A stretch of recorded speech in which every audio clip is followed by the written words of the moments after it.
Hey everyone, welcome back to Shade Review. In today's video, we are reviewing the All Over People's Canton sunglasses. But first off, in today's video sponsor, our own website, shadereviewstore.com, the absolute best place to buy designer sunglasses, just like these up to 80% off the original MSRP. Again, the website there is shadereviewstore.com. Check it out. Now, these frames are actually discontinued about 15 years ago, so they're getting harder and harder to find, but I do have this pair for sale on our website, Shade Review Store. But let's go ahead and pop these sunglasses on face and talk about the dimensions. These have 52mm lenses and a 22mm bridge. And here we can see on face, these frames kind of look very similar to the All Over People's Daddy B sunglasses, which come in 55 and a 58mm lens size. So these are going to definitely be a little bit smaller and not quite as bold. And also, instead of having the little metal accents, we actually have this huge metal bar here on both the left and the right hand temple of the frames, which in my opinion make these look a little bit more classy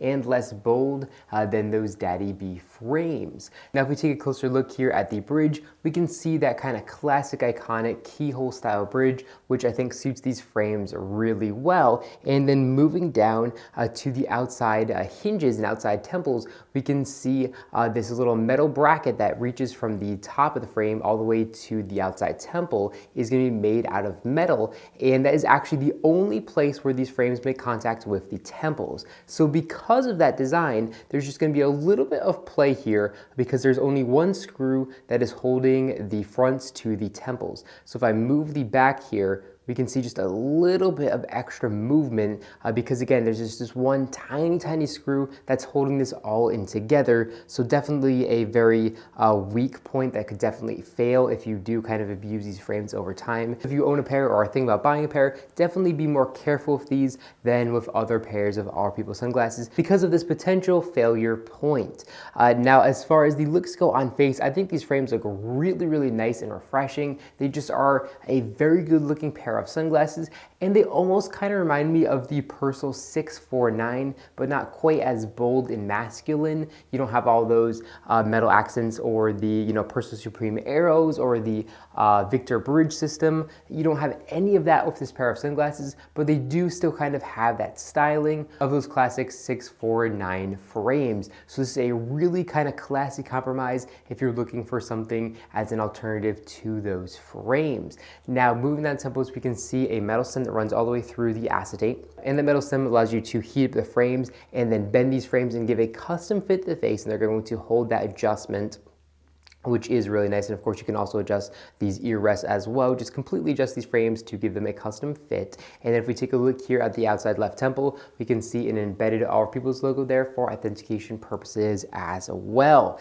Now, if we take a look here at the inner right temple, you can see they say All Over People's with this kind of gold font. And then the inner right ear rest, we can see it says made in Japan. And for those of you who don't know, all of the All Over People's sunglasses that are made out of acetate in Japan are by far their highest quality. The acetate just seems like it's a little better quality than the craftsmanship on Japan models seem to be better as well than their Italian counterparts. All Over People frames are made in Italy are still really good. I just personally prefer the Japanese made ones. They always seem to be just made a little bit better than their Italian counterparts there. And for the longest time, All Over People's only made their frames in Japan. It wasn't until well after they were acquired by Oakley, and then Oakley was acquired by Luxottica, that they moved some of their production to Italy.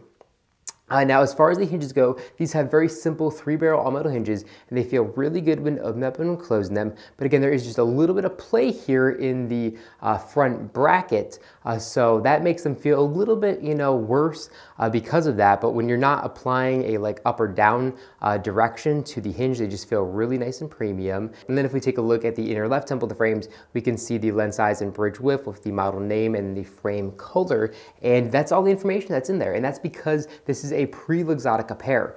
So this pair of sunglasses was produced well before All Over People's was acquired by Luxottica. And pre-Luxottica All Over People's frames are getting more and more rare, that is for sure. There's not a huge collector side to them, but there definitely is kind of a growing community of people who are looking for kind of, somewhat vintage All Over People's frames that are, older than 15 years old.